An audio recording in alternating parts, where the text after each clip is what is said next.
There we go. That should work. Okay, let's get into it. Alright, I just need to fix my camera, and we should be good to go. Alright, good enough. What's going on, everybody? Okay, hopefully the audio is working alright. Give me a minute to put my analytics on so I can see what's going on the other side of this thing. Okay. Do me a favor, somebody, just please type in the chat if the microphone audio is coming through good, you guys can hear me, things like that. Alright, just kind of let me know.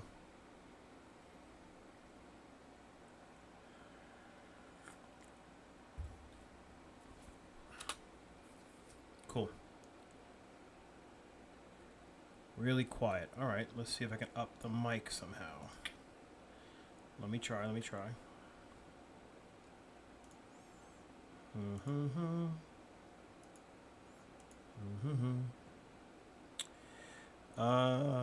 Let's see. Microphone. Alright, I can up the decibels, but I'm going to be a little careful to do that.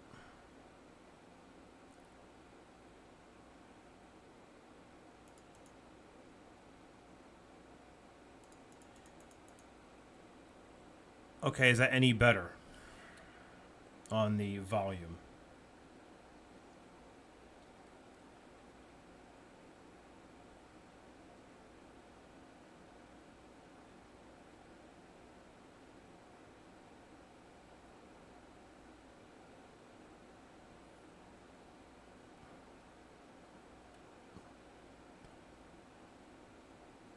Okay, so I'm going to go up to... I'm adding 2 decibels to it, and hopefully that's blowing out people's ears. I guess just lowered. I apologize. All right. Hopefully the other sound effects don't come across too loud. All right. If that's doable, if it's not good, just please let me know as we go forward. I'll try to make sure I keep myself near the microphone. It could also be some of it could be the fan background noise as well. I'll see what I can do about that in a moment.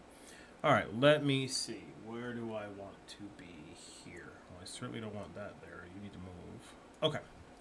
All right, guys. So yes, for my students,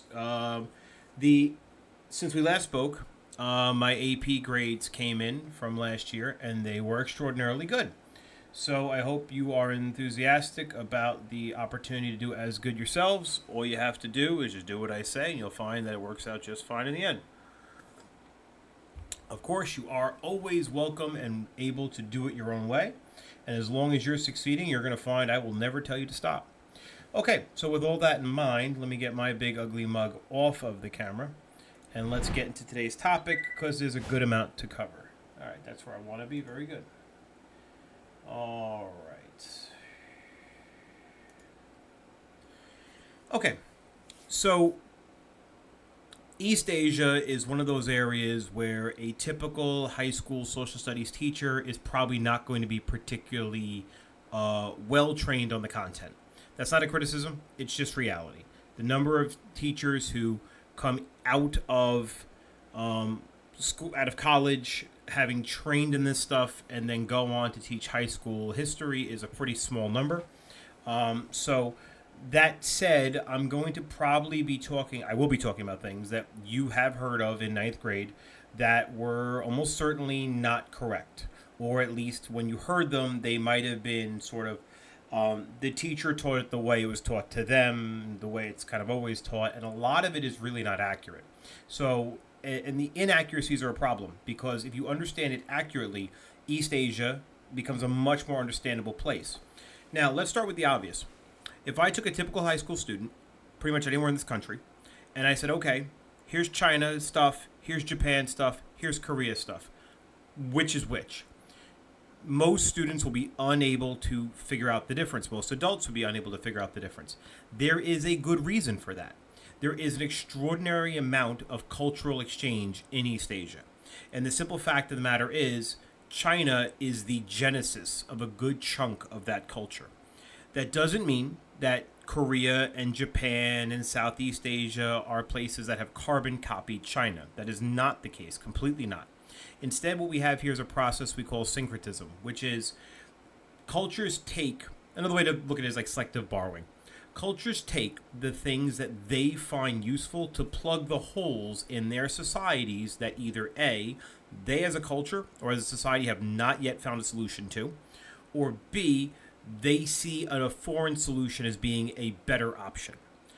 China, being the genesis of so many of these ideas, actually ingrains in the Chinese mindset, from a cultural standpoint, a superiority. Now, FYI, pretty much every culture everywhere in the world thinks they're the best one.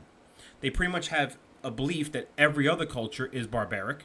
They pretty much have a belief that every other culture is some sort of stranger, outsider, not a real person, and that's often even reflected in language. So when the Chinese are calling every non-Chinese barbarian, remember that the Greeks were calling every non-Greek barbarian too, all right? While the Persians were calling the Greeks barbarians at the exact same time. So don't get too caught up in, what culture thinks they're the best. What matters is, what does the culture memory of these foundational years of any civilization do to the way that civilization treats itself and its place in the world? And then to what extent does that attitude spread from beyond their own borders? So China is an interesting one. Now, this stuff here is really deep in the weeds, AP objectives kind of thing. What I'd like you to kind of focus on as students is just more focus on the nature of the style of these statements, okay? They're not asking you, identify this emperor, identify this person, who is this dude, what did they do? That's not going to happen here. They're not going to ask you for a list of the inventions of the Han Dynasty. That's not going to happen. What will happen, and you see it here, for example, in this learning objective, I'm circling with my mouse, is you will have to explain the effects of innovations generally on the way the Chinese economy develops over time, and then how those innovations exchange into other cultures as well. So it's not really about the Trivial Pursuit, the fact, you can answer the Jeopardy question. That's not really very meaningful history. What's meaningful is going in and looking at how does this culture's story connect with the other stories of the world around it, okay? Now, China does have a kind of unique place there because there is nobody in the region of China, East Asia, that has even a prayer of competing with Chinese political power. Now, when I say political power, what I mean by that is the actual political military might of that state. Later that will happen, but it won't happen until around 1100s, give or take. Prior to that, and there's a great deal of Chinese history prior to 1100 CE, there really is nobody to challenge them at all. Japan is not a threat to China. Korea is not a threat to China. Southeast Asia is not a threat to China.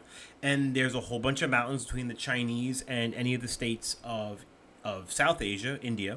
And to the west and north of China is actually going to be a focus of a lot of our conversation today, because the people that live there have a very interesting place in world history, because they are a good model for sort of how nomadic people and settled states interact, both in times of peace and then in times of war.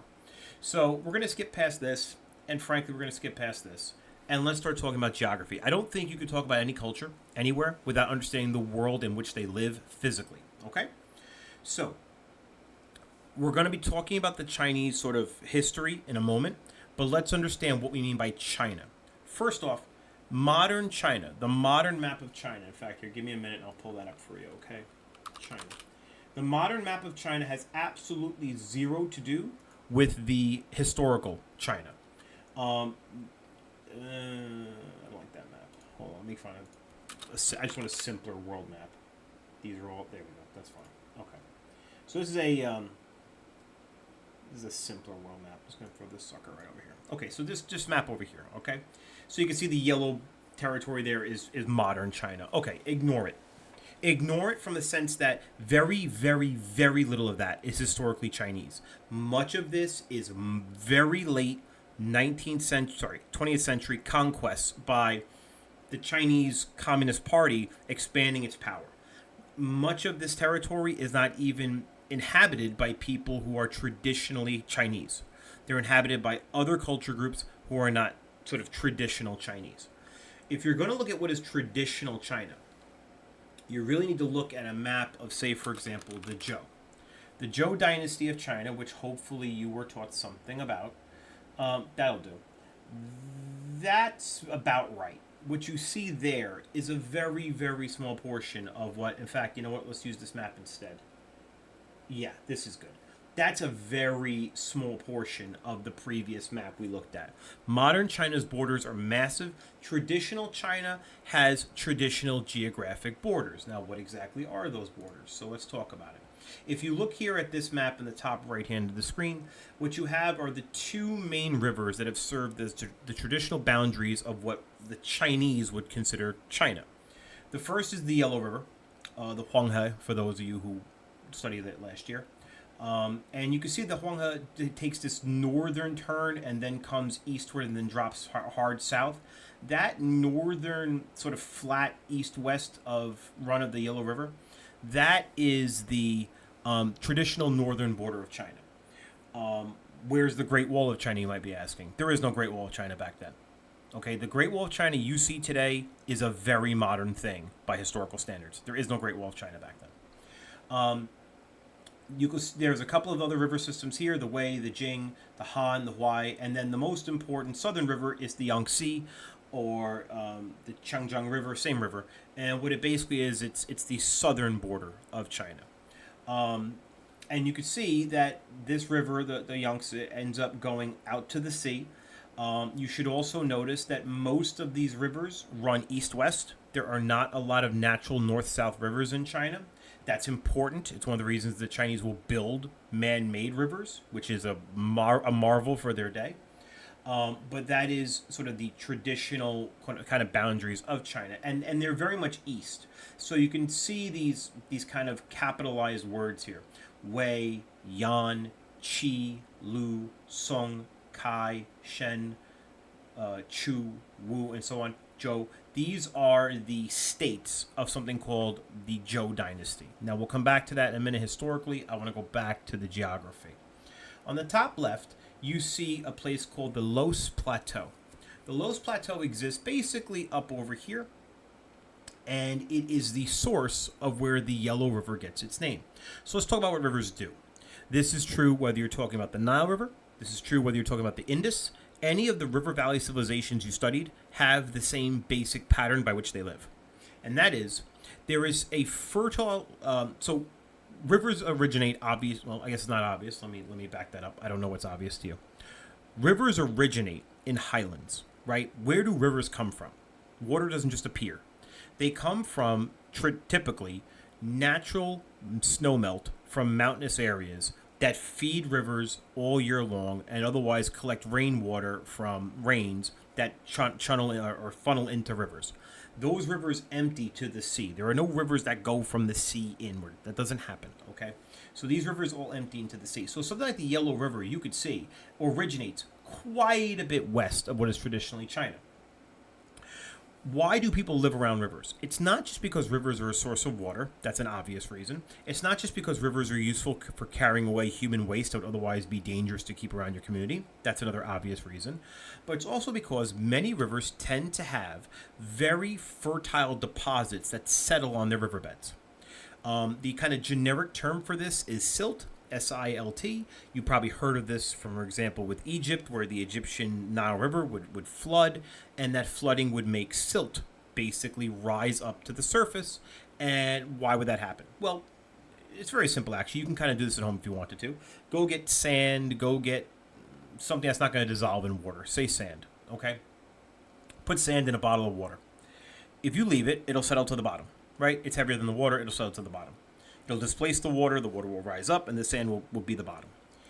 If you were to disturb that bottle, the sand would shake itself up.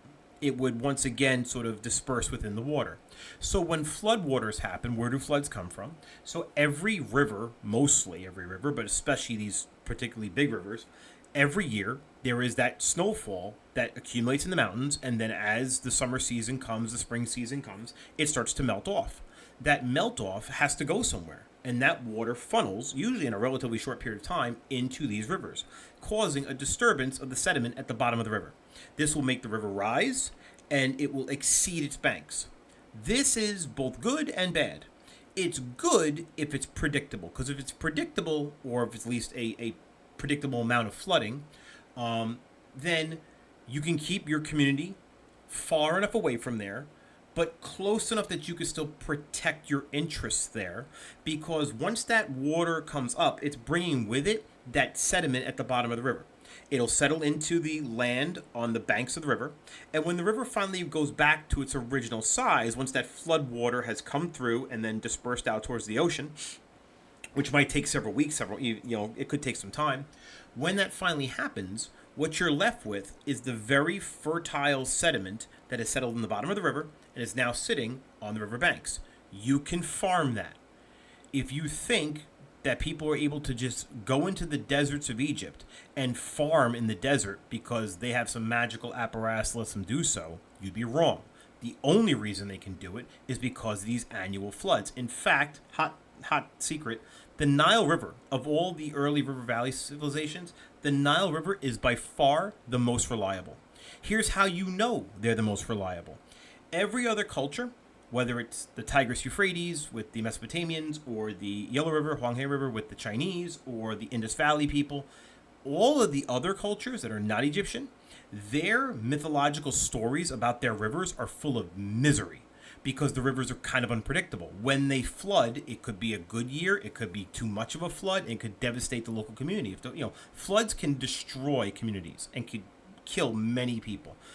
So they're not necessarily safe. The Nile River was actually the most predictable of them all. So the ancient Egyptians' mythologies about the Nile River are all good. The god of the Nile River, Osiris, is the chief sort of morally good god in the Egyptian pantheon.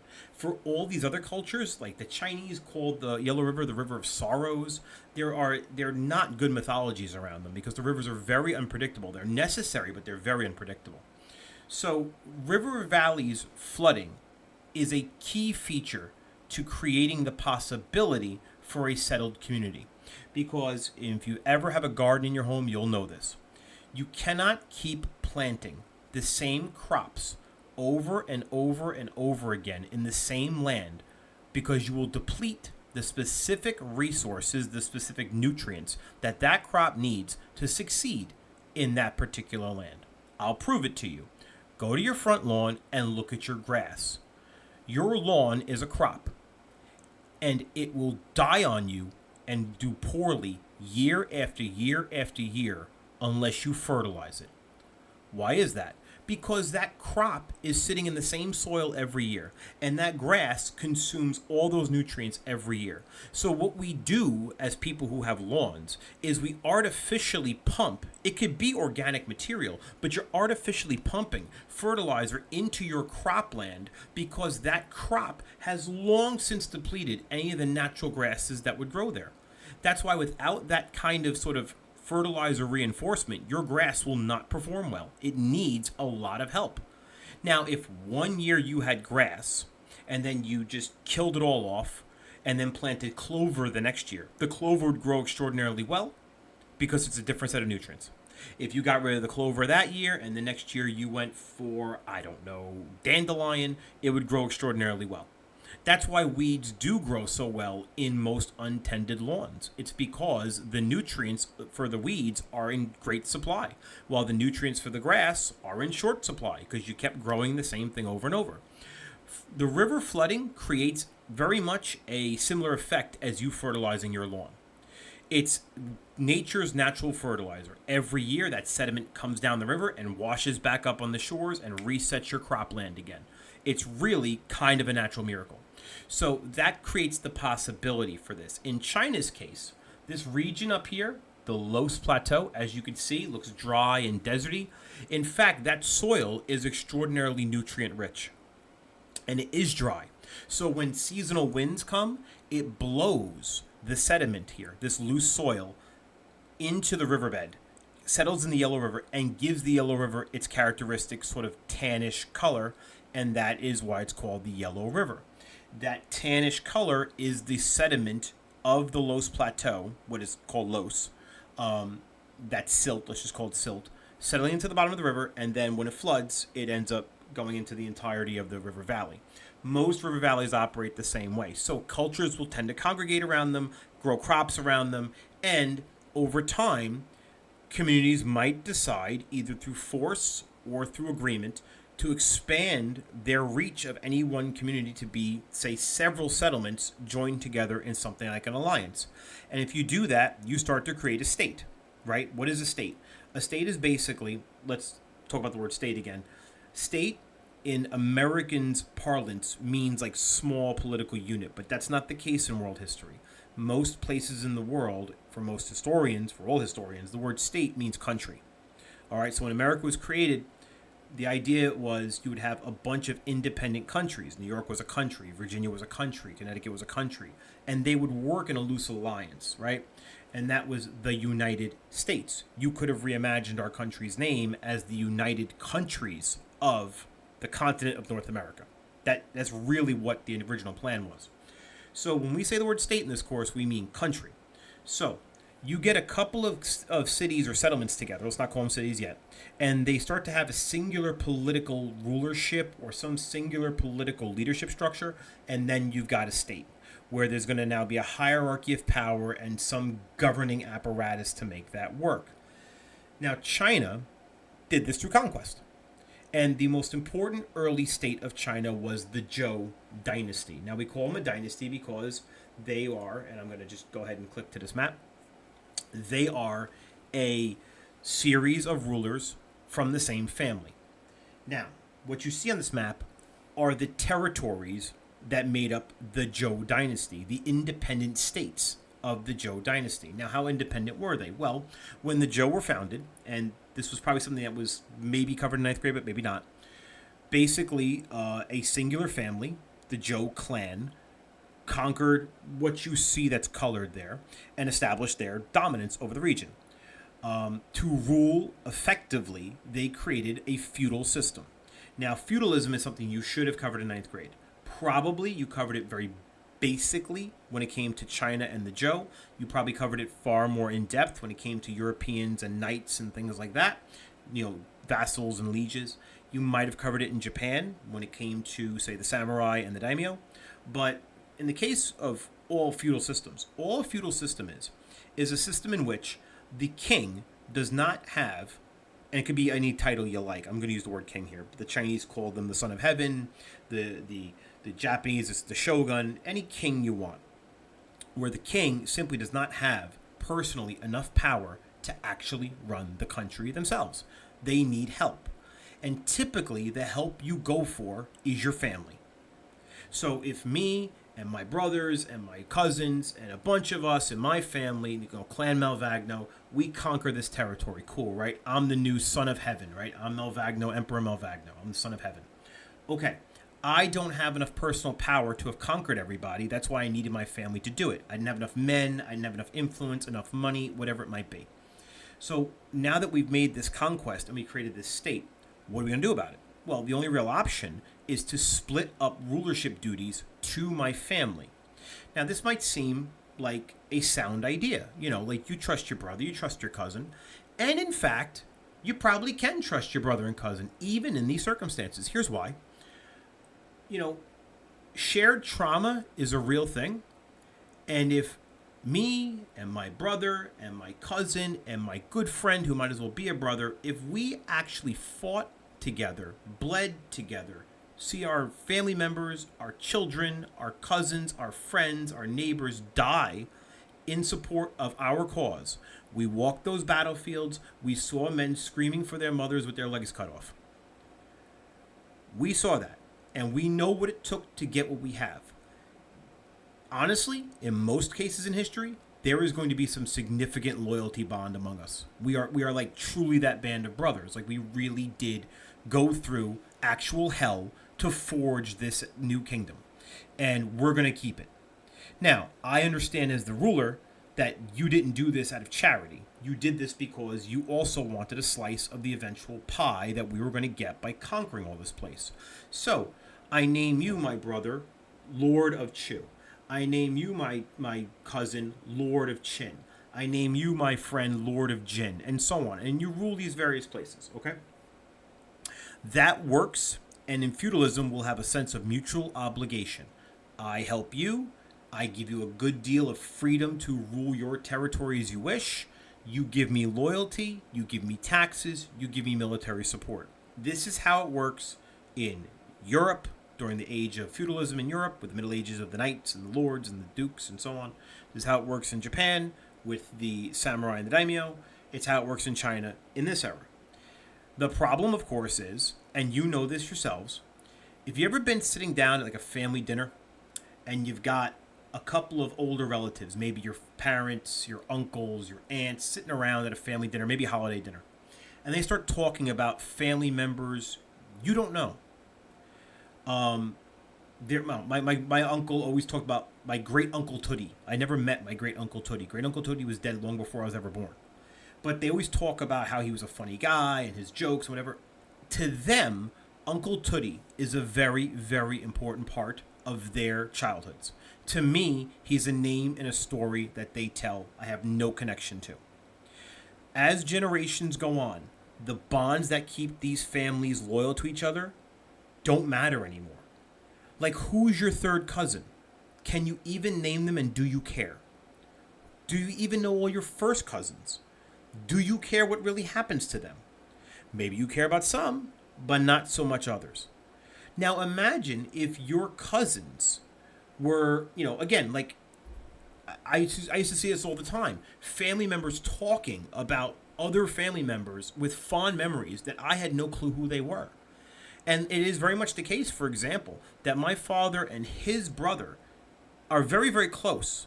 But I'm not close with his brother's kids, really. My first cousins and I, we don't really talk.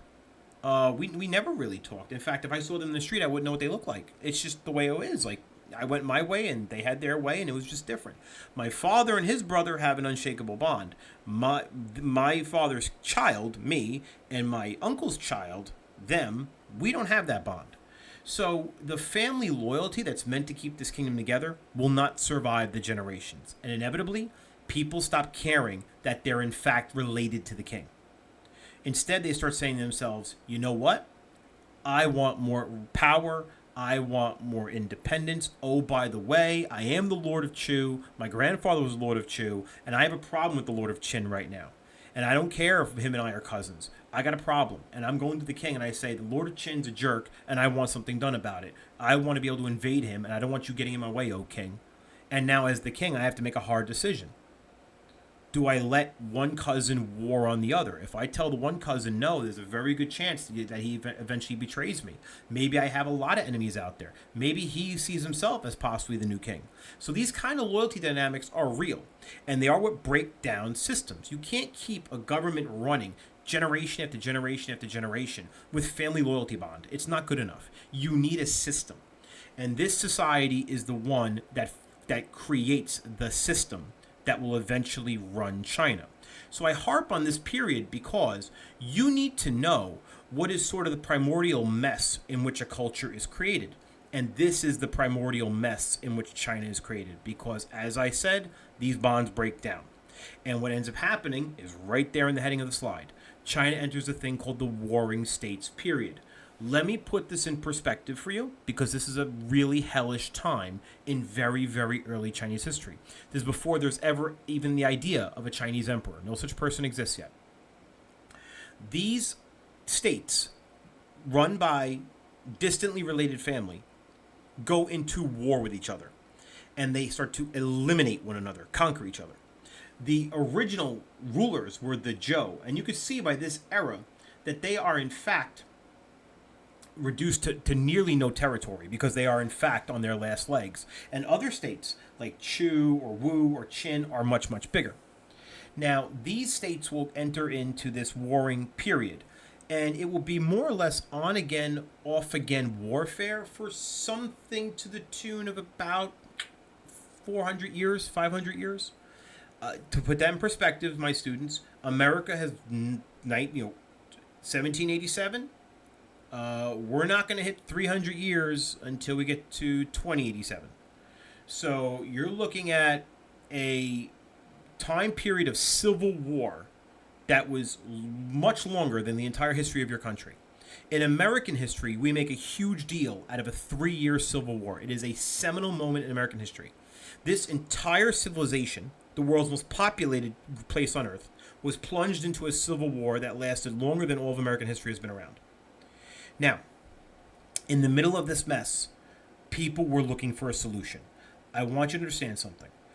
When you're sitting in a situation like this, where there is real threat of an army attacking your village, your community, just to steal your food, horrors you cannot imagine are about to be visited on your people. If you think the natural cause of human beings at war is to be merciful and just, you're out of your mind. You can put the most devilish behaviors into human beings, and you can be guaranteed that in warfare they're going to happen. So if that's a reality for you and your society that you're living with, you as an average Chinese farmer, and 99.9% of Chinese would have been farmers at this time, male and female, all you want is that to end. You don't care who's running the show. It doesn't matter to you. All you want is someone to stop it. Now, lots of people in China were working on a way to stop it. Of course, the leaders of each of these states were trying to stop it by defeating their enemies and becoming the next king of China. That was a slow process, wasn't working so well. There was a number of philosophers running around China, all of which were trying to propose ways to end the chaos. One of the more famous ones was a guy in the West we call Sun Tzu. He wrote famously The Art of War. He lived in this time. He was a very popular figure in this time. The kings of these states would invite him in and would basically wine and dine him because he was offering what was to them very valuable information. He was offering how to defeat your enemies in battle. This was the most valuable information he could have possibly been selling at the time, right? Okay. There was a less successful philosopher running around. His name was Kung Fu Se. Actually not his real name. That's the name history remembers him by. Westerners struggling to say Kung Fu Se end up bastardizing the name and calling him Confucius. Confucius is not his name. Kung Fu Se is not his name. His family name is Kong, okay, like King Kong, Kong, and Fu Se basically means the great master Kong. It's the respectful name China has given to what really is, by sheer numbers, the most influential thinker ever on planet Earth. That said, he died a complete failure. Most of the great philosophies that we think of in the world, the great belief systems, their founders die complete failures. They have no notion that their philosophies ever accomplish anything. So who was Confucius? We'll call him that because it's easier to do so for a Western audience. Well, he was a government official in the state of Lu, right there. Now let's talk about being a government official in China.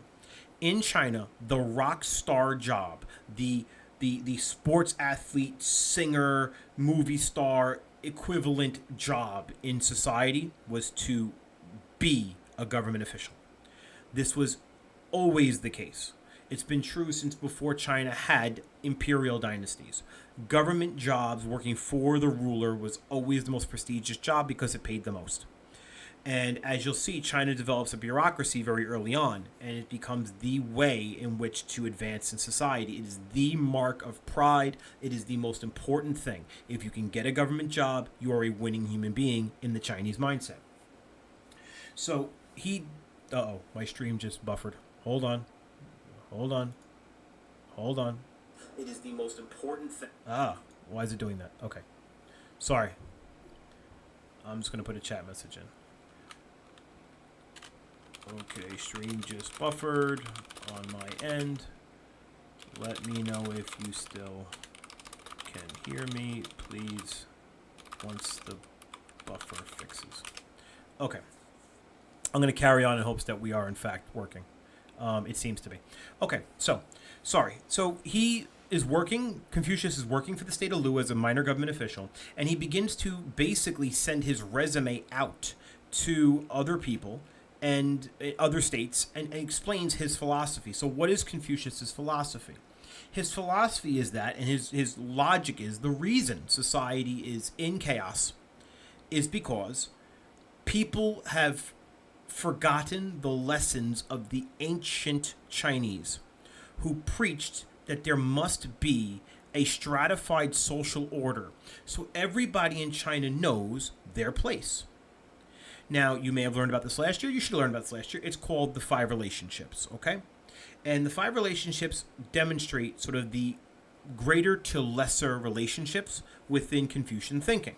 So it's not a series of hard and fast rules. There are some that are slightly more important than others, but basically they are: man is greater than woman, older is greater than younger, father is greater than son, ruler is greater than subject, and then finally, friend is equal to friend, and that's the unique one. We'll come back to that.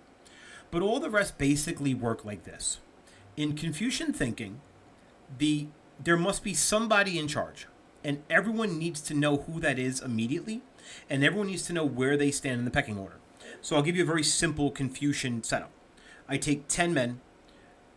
Assuming they're not in family, they're not a family. I take 10 men. They're men. That makes them equal to other men.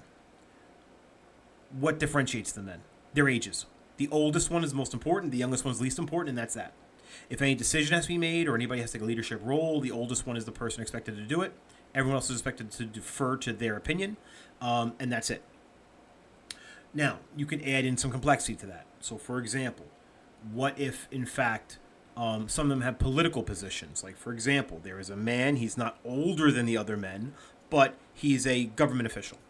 Well, then he is a ruler or representative of the power of the ruler, and the rest are all subjects, so he supersedes them, even though he may, in fact, be younger than some of the other men. Add women into the mix. Why are women treated as a lesser entity? Well, China is a patriarchal society.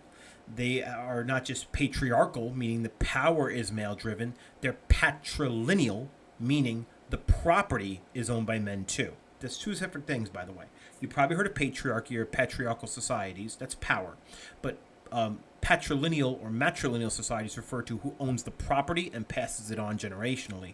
So it's actually the men in China, like most states actually, where the men are passing on both property and power. So they are just simply in charge. And Confucian theory, more than most anywhere else in the world really, codifies that men are in fact superior to women in every capacity. There really isn't even a place in Confucian theory for women to have a public role at all. Like it's meant to be men only, effectively, in public life. He stresses that you need to be educated. Now, the you really refers to men. Ladies, unfortunately, he's not really talking to women other than you're not important. That said, that's too simple. When we get to the school year, we're going to study a story called the story of Pu Yi. Pu Yi is a very interesting story in Chinese history, and it's meant as a parable, as to teach a lesson. And basically what happens in Pu Yi is that there is a son who is not studying hard enough for his father's liking on his exams. So the father beats the son.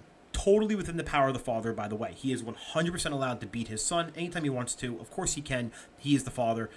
In Chinese society, the father is the most important figure in all of society, by the way. So just again, put this sort of thing in perspective. Suppose the emperor gives you an order or your father gives you an order. Who must you listen to? A good Confucian listens to his father.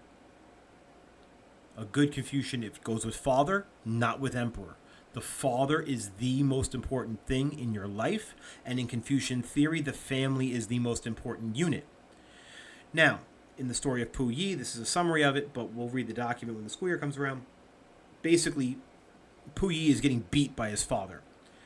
Pu Yi's father is able to do this because, again, he's the male head of the family. However, Pu Yi's grandmother, his father's mother, is still alive and living in the house. She does not like that her grandson is being beaten. She thinks it's excessive. So she kind of goes to her son, the eldest male in the family, who's technically the boss, and reminds him that when he was a son, he made a great many mistakes, and his mother and his father did not resort to this sort of tactic to correct him. And in the story, the parable is that the mother must be listened to because she's grandma. She's the actual eldest of the family. And even though the father has the right to ignore his mother here because he's the head of the household, he doesn't in the story. And he, in fact, apologizes to his mother, to Pu Yi's grandmother, and is sort of shamed by not living up to his mother's expectations. So it's a little more complex than just the men are important and the women suck. Like, societies are not that simple. But without a doubt, politically, men are the ones in power. Women do not hold power roles in China. The few women that ever have done so are unique and interesting figures. We'll talk about as the school year kind of gets going. But Confucius proposes this philosophy, and he says, if we implement this, it'll work. He is laughed out of every court in China. Of course he's laughed out of every court in China. It's a stupid idea. It's ridiculously stupid. You have people killing each other professionally for power and money. Do you think just simply telling somebody, hey, buddy, don't shoot at me with that crossbow, I'm 10 days older than you, is going to stop them from shooting you with the crossbow? No, it's asinine. It's a stupid idea. Confucius dies a complete failure. Complete failure. So then how did he become the most influential philosopher in human history? Here is how. One of these states eventually wins. And if you know China's name, you can guess which one it is. It's the state of Qin. Now, Qin is pronounced Qin. And it is from the state of Qin that the name China, as we call it today, comes. They defeat, eventually, every one of their rivals here and conquer the entire thing. The king of Qin ends up declaring himself the title is Shi Huangde. Di is a suffix attached in sort of the English version of a Chinese name, but when you pronounce it di, it means emperor. It actually doesn't mean that. It means like the divine ruler. Okay, it's kind of it basically is the old Joe Son of Heaven title, like appended to his sort of symbolic name. So he takes on a new title, and it's Qin, meaning China, or Qin, his state. Shi Huangde means the first divine ruler of China. That title is effectively what we call emperor. He is in effect China's first emperor. A empire is a place when one state has conquered other states and controls them. It's not a feudal system anymore. He controls them. How does he control them? With his military. He puts military commanders, not brothers and sisters. He didn't trust his brothers and sisters. He puts military commanders throughout China and puts them in charge. And he creates basically a military state. To control his military state, he needs a law code. He needs some way to do this. He had already, in their histories of the Qin, a pretty harsh law code. A student of Confucius, someone who believed in Confucian philosophy, ends up working for the king of Qin. And where he differs from his teacher is that this student believes that the king of Qin's attitude and the Qin law code's attitude that human beings are by nature disgusting, selfish monstrosities and must be controlled is much more realistic than Confucius's ideas. So this student of Confucius didn't agree with Confucius's core philosophy. Confucius kind of viewed human beings as a blank slate, and that however you treat them, however they're systematically, whatever system they're in is the system they'll be. You know, if they're in a crappy system, they'll be crappy people. That's why he said a father had to be a good father. Like, a father shouldn't be beating his children. Yes, you have the right, you have the power, but you shouldn't be. Because after all, your responsibility is to be the benevolent ruler, not just the ruler. This student didn't believe that. He thought that Confucius was wrong on that basic premise. He thought that actually human beings were scum. And he felt like 500 years of internal civil war has proven that. Now, when we get to the English Civil War later in the year, and we get to the Enlightenment, you'll see that there are, in fact, European scholars who believe the same thing. And in fact, they believe you do need a strong ruler to control selfish human beings because they also lived through a brutal, ugly civil war. So once again, the society in which you're formed is going to very much determine how you view human beings in the world around you. It's just reality. So this philosophy is something that your ninth grade teacher taught you, was called legalism. And probably they taught it to you erroneously as some sort of antithesis to Confucianism. This is entirely wrong. Legalism was, in fact, the first ever implementation of Confucianism. It was done with the belief that you need to control society in an ordered, systematic way. They actually do implement the 5 relationships into China, but the punishments for misbehavior are severe. So, like, forget, Pu Yi and, like, he gets beat by his dad for failing tests. We're talking about, like, extreme punishments and extreme rewards. You do what you're supposed to do, you're rewarded.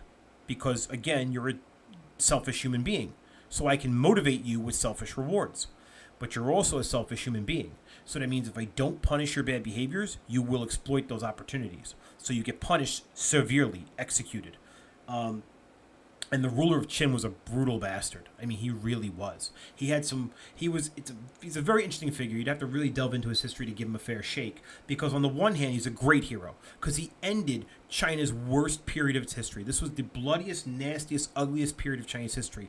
And put pieces in place that every other Chinese dynasty will copy from then forward. Even if they alter things a little bit, they'll copy the basic model. That said, he also did things like, if you broke the law, you were sent to work on his wall. He actually created the Great Wall of China. What he did was, there were frontier nomads, who we'll talk about in a moment, who lived on the extremes of China's north and west, and they were very dangerous. So he tried to create a series of defensive walls and then combine them to sort of keep them out.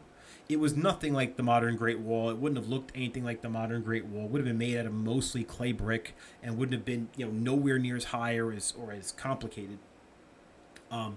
And basically, if you were any sort of criminal, your punishment was to be sent to work to death on the Great Wall. And he believed that workers who died, as most did, in making the Great Wall, their spirits would protect China if they were buried in the foundations of the wall.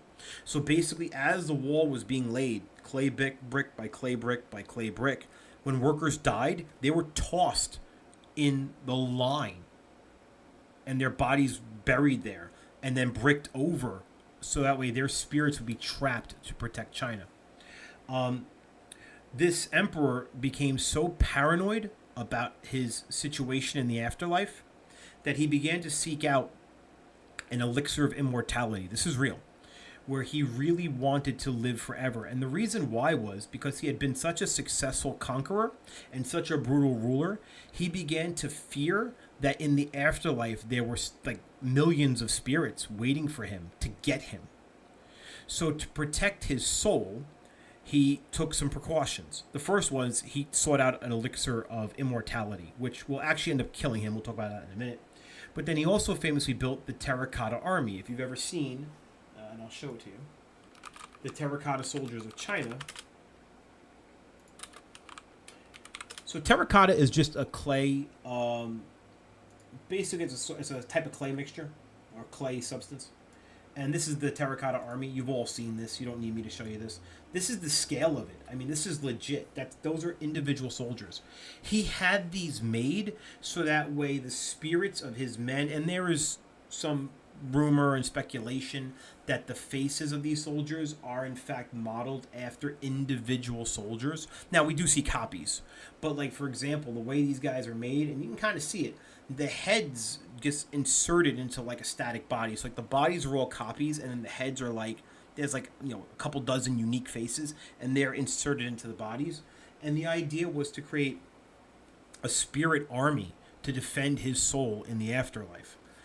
His elixir of immortality didn't work out so well, so his court magicians tried an idea and gave it to him, and we think the most likely ingredient that was in there was quicksilver.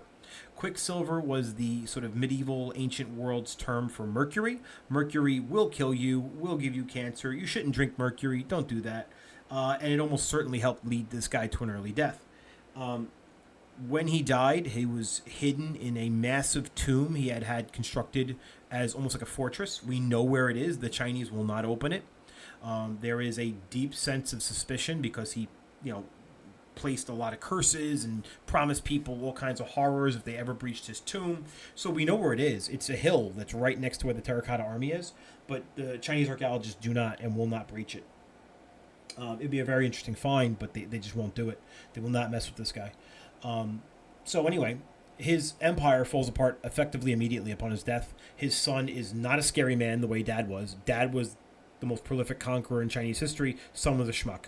And so the Chinese states that were so recently conquered by dad enter into a rebellion. And the winner of that rebellion is the most unlikely character you can imagine, an illiterate peasant who claims he is following a vision given to him by a white dragon named Liu Bang. Of course, that wasn't his name because Chinese peasants didn't have family names, but once he becomes the emperor of China, this illiterate peasant does in fact declare himself the head of a new family, the Liu family, and he founds China's most important dynasty, the Han. And the Han dynasty is the most foundational dynasty of Chinese history. So you can see the kind of the role of dynasties here. The Han is critical. The Han is considered classical China. Here's how important it is. Chinese people today who consider themselves ethnically Chinese, the actual term for themselves is not Chinese. They call themselves Han. They believe that they're in fact the people descended from the Han people. And for them, the Han dynasty is the foundations of China. Now, the Han kept pretty much all the governmental rules, regulations, and laws that the Qin had put in place. They softened the edges and abandoned. No, that's wrong. That's wrong. They did not abandon legalism, actually. Most of the government was still run by legalist scholars. So they actually kept a lot of that. But they did introduce a new alternative view of Confucianism, which was thought up by another of Confucius's students. And in this philosophy, human beings were born good. It was the world that is immoral. The basic human condition is moral goodness. And this other philosophy competes with legalism. So in fact, you have two competing schools of Confucianism now in the Han. You have the legalist system, and you have this what historians call the Confucian system. In fact, neither of these are true Confucianism. One believes human beings are evil, and one believes human beings are good. And one side wants to control the negative, horrible stuff humans do, and the other side wants to create a benevolent state run by an emperor who acts like your benevolent father. During the Han Dynasty, there were a great many innovations, technologically and otherwise. But probably the most important innovation from a Chinese history perspective would have been the creation of the civil service exam. It's not really what it's called, and it's certainly not a very complex thing in those days. You learned about this in ninth grade for sure. What you may not have learned is exactly how much it actually mattered. During the Han, you could probably assume that about 80% of government officials were still hereditary positions, meaning daddy had the job, now I have the job. Because Liu Bang, the first emperor, was a peasant ruler. How did he get there? He got there by a peasant army allying with other armies in China to defeat the Qin. And then there was a scrum amongst them for who was going to run China. Well, it takes friends to conquer China. And those friends don't want to give up their power, and they want to make sure their kids get their power when they're dead. So in fact, the Han Dynasty was still very much an aristocratic warrior state, okay? Where aristocrats do the fighting. It's actually the case in most of ancient history. Most people don't want to arm the peasants for a lot of reasons. One, peasants bring in the crops. If your peasants die in war, you're not going to get any crops. Two, the peasants aren't trained to fight. Aristocrats often were. It's a weird situation to think that rich people would do the fighting. It's very not consistent with our modern expectations. But the rich people had something to lose. The peasants just had their lives to lose. The rich person had their property, their hereditary identity, their honor as a clan. They had their titles. They had the ability to propagate their family going forward. And in a society that has ancestor worship as a major part of its identity, which China does, the idea that your family line is going to get snapped off like that by an enemy means you need to defend yourself. And the aristocrats were the only ones with the time, money, and training to become proper warriors. So they often did in those eras. So the Han Dynasty really mostly had aristocratic warriors. Their armies were not hugely big, actually. They were mostly, as I said, aristocrats. Now, after a time, the army professionalizes the Han becomes a very settled bureaucracy, and it actually looks very much like this. So on the left would be the actual way in which the United States government is structured, and on the right, I'm going to go ahead and get my bald head out of the way so you could see it. Let's just do this. And on the right, you could see the governmental bureaucracy of the Han Dynasty. And you could see that the emperor sits on the top, and the emperor is the source of all authority and is, in fact, the most important element within Chinese society. And the only equivalent in the United States is, in fact, our Constitution. Our Constitution serves as our emperor, in effect. Under the emperor, you can see that there are lines connecting him to these guys called the Three Excellencies, which are kind of like the three branches of government. And then you have another line connecting it strictly to local governments, where the emperor has direct control and direct lines of access to local regions in China. This is not feudalism. This is bureaucracy. This is actual control of actual government power being generated by a singular individual who delegates jobs to positions, not to people. And I want to say that again. He delegates jobs to positions, not to people. So it's not his cousin that's going to run the army. Whoever sits in the position of commander-in-chief of the armies runs the armies. And that man answers to the emperor, and only to the emperor. And if the emperor is displeased with that human being, they go. Now, it may not be so easy to get rid of some of these people, but they're not feudal. They don't control their territory. The emperor does. They don't have power over their territory. The emperor does. And that's a bureaucracy. That's a huge difference from a feudal state. When societies hit a bureaucratic phase, they typically can last for hundreds of years because the system is self-perpetuating. And in fact, the Han Dynasty does last for about 400 years. It's a very successful dynasty. Again, compare that to American history, and we haven't gotten near 400 years yet.